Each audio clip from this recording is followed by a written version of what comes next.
This is Michael Popok, Legal AF, with breaking news. The Department of Justice conviction machine, which is a successful 10-0, rolls on with a new conviction on Friday of a Jan 6 insurrectionist in the form of Vince Gillespie, age 61, from Massachusetts.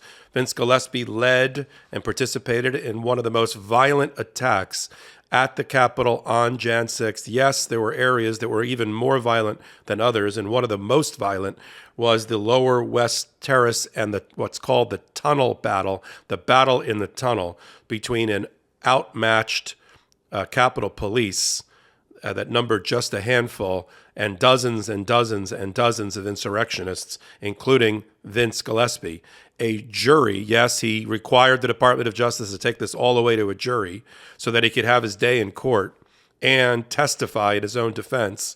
The jury was having none of it, having cited the overwhelming amount of evidence that the Department of Justice put together and presented to the jury in the form of photographic and video evidence. This included the fact that Vince Gillespie, in his infinite wisdom, decided to give an interview to the Associated Press during the Jan 6 insurrection on the grounds of the Capitol, which was Exhibit A against him at his own trial, as was his own testimony. I mean, this Yahoo decided to give testimony and waive his Fifth Amendment right to remain silent. He took the stand, and the jury was having none of that either, because he spent a lot of the time talking about what an exciting and fun and enjoyable experience it was. Let's stop for a minute. A Jan 6 insurrectionist who took a police shield from law enforcement, used it as a battering ram against other law enforcement, took a sergeant, pulled him into the crowd, this violent, lusty crowd looking for blood, threw this sergeant into the crowd yelling traitor and treason. This person thought if he took the stand and said it was an enjoyable and fun experience, the jury was going to let him off. This is another example of the Department of Justice and what we've talked about being loaded for bear every time they go into a courtroom.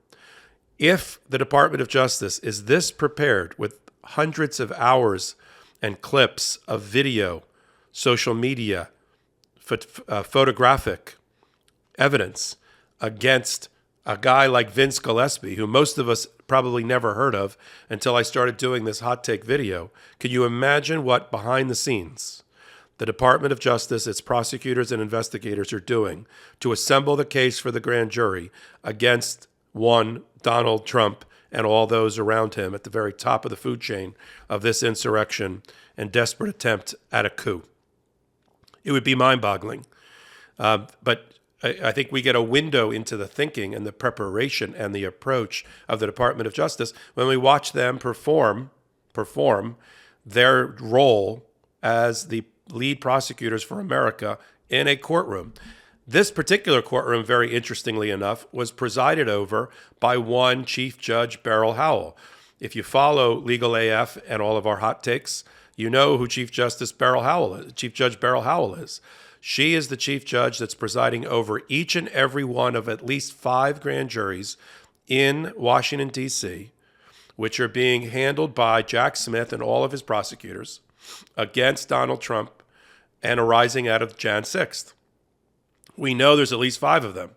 She handles all of the secret proceedings. Yes, the proceedings are secret until the grand jury is done with its work. That's buried in our body of law. That's appropriate. But we get glimmers of what happens from these proceedings, from interviews that are given after and from entries on the legal docket, the list of events for the case, and we know what's going on. She's the one that we've reported on that has ripped away the attorney-client privilege, the executive privilege, and every other privilege from defendants or targets or witnesses that had been lawyers for Trump or in his inner circle. Now they've all had to testify to the grand juries, now led by Jack Smith and his prosecutors, because of the rulings by Beryl Howell. But when she's not running the grand jury process and presiding over it, she's a working trial judge, and she has trials. And there's over 900 defendants in Jan 6. Now, while 450 or so have already pled guilty, You have about 450 left. If just 20% of them want to go to trial, that's over 100 trials that the Department of Justice has to do and win from now until over the next year under the Speedy Trial Act. Hopefully, the more that the Department of Justice wins, and that's all they're doing right now with their 10-0 record, the less likely more Vince Gillespie's are going to try their luck in a courtroom because they're just going to lose. Beryl Howell's already set sentencing for March 17th, and we can expect that based on the prior sentencing, Vince Gillespie is going to be on the upper end of the spectrum because of his role in the tunnel battle under the Lower West Terrace and how violent he was and his comments that were made.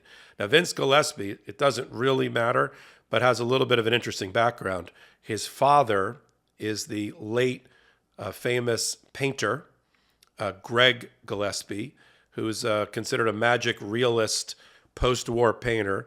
His artwork hangs in some of the most major galleries and museums around the world and in the United States, including the Metropolitan Museum and the Whitney Museum and the Boston Museum. And when Vince Gillespie wasn't getting all geeked up by his president, Donald Trump, to go attack elected officials and break into the Capitol, he was fighting with his stepmother over the estate of his father, who committed suicide by hanging several years ago, to try to get control over the money there. So, insurrectionists know no socioeconomic background or class. They run the gamut from, working people all the way up to, police officers, elected officials, semi-famous people, people that have money from having inherited, people that have money from having worked for, people that have no money.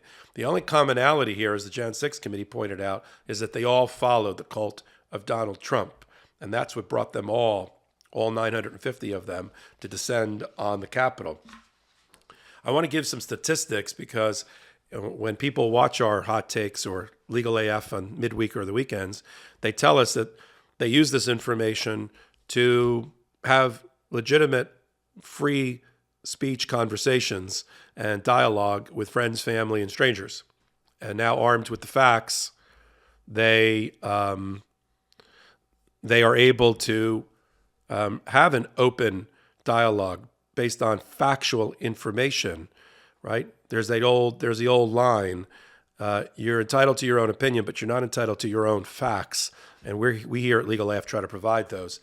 These are the numbers that the Jan 6 report issued on Thursday in the back in the appendix listed, demonstrating the violence, the sheer violence and terror that was Jan 6th. And this is a way to push back against people, including elected officials like Marjorie Taylor Greene, who say it was just a walk in the park. It was just a Capitol tour that got out of hand. Well, here's what happened on this Capitol tour that got out of hand. There were 250 law enforcement officers and personnel that were injured, of which 114 were Capitol Police. 5 police officers died, either on or after January 6th. Let's stop there. 5 cops died, 114 of the Capitol Police in fighting for the soul of the Capitol and to protect all there, including elected officials and interns and college interns and everybody else that works in the Capitol, protect them from being assassinated, lynched by this angry mob that was tuned up by President Trump. They were... In addition to that, there were 2 heart attacks. There were 22 ambulance visits. And those are the sheer numbers. And there's power in those numbers and statistics that can't be refuted. You can't have an opinion about this. It is a fact of the carnage. We've heard the testimony of certain police officers related to it. Officer Fanone and others, about what they suffered and what happened on that day, and that it looked like a war zone because it was a war zone. And on one side were the Capitol Police fighting for democracy, and on the other side were cultists, MAGA supporters, who cared not a whit about patriotism or their country, but only about fealty to their president, Donald Trump, who took full advantage of that, related to all of these people, many of whom had a screw loose, to cling to power and to attempt to have a coup.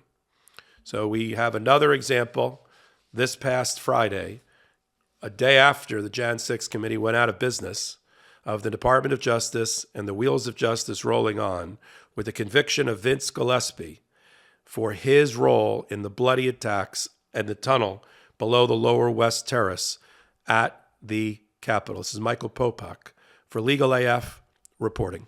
MeidasTouch is unapologetically pro-democracy. And look, we know you are too. So please make sure you check out our best-selling shirt and our best-selling gear, the unapologetically pro-democracy gear. And hey, while you're at it, make sure you check out my favorite shirt and one of our most famous designs. It wasn't rigged, you're just a loser. At store.meidastouch.com. That's store.meidastouch.com.